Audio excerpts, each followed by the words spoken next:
Hello guys, আমি আর কে Newton Anuradha big kitchen ঘর থেকে এসেছি। আজ আমি আপনাদের মাঝে দেখাবো নিরামিষ কাঁঠালের বিরিয়ানি কিভাবে করতে হয়। তো গাইস চলুন ভিডিওটি শুরু করা যাক। কিভাবে বিরিয়ানি রান্না করতে হয় ভিডিওটি আপনারা দেখুন।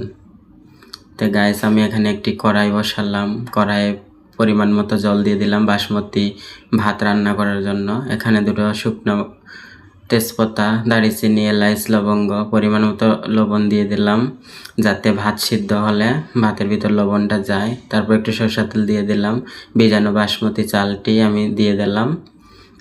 এখানে ভাত হাফ সিদ্ধ করে আমরা নামিয়ে নিলাম।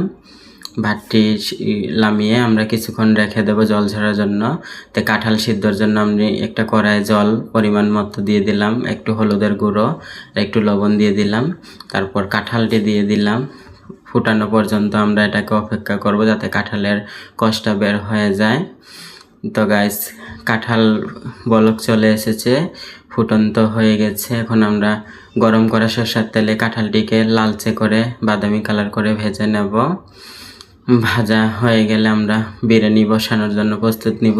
তো গাইস একটা কড়াই আমি পরিমাণ তো সরষের তেল দিয়ে দিলাম, দারচিনি দিয়ে দিলাম, লবঙ্গ, এলাচ দিয়ে দিলাম, শুকনো মরিচ দিয়ে দিলাম, আস্ত তেজপাতা দিয়ে দিলাম।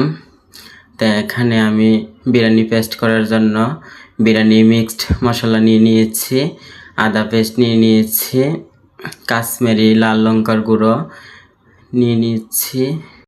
তো আমরা এখানে টমেটো পেস্ট করেছিলাম 250 পরিমাণের মতো, এটা দিয়ে দিলাম।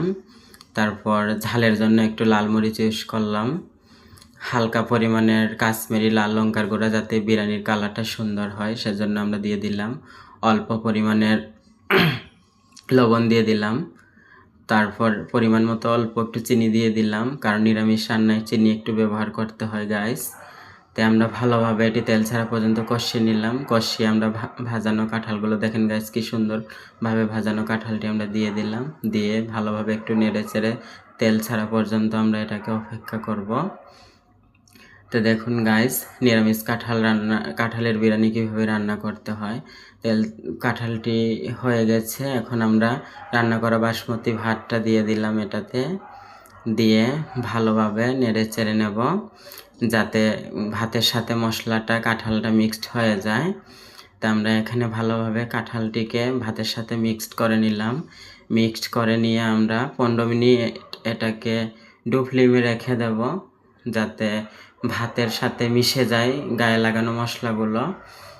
তো গাইস আমরা এখানে ভাতটাকে 15 মিনিটের জন্য লো ফ্লেমে রেখে দিলাম।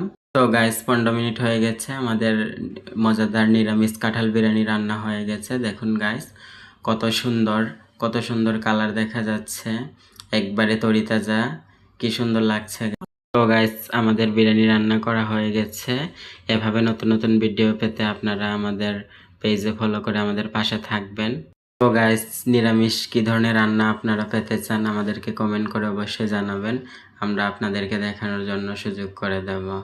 ধন্যবাদ।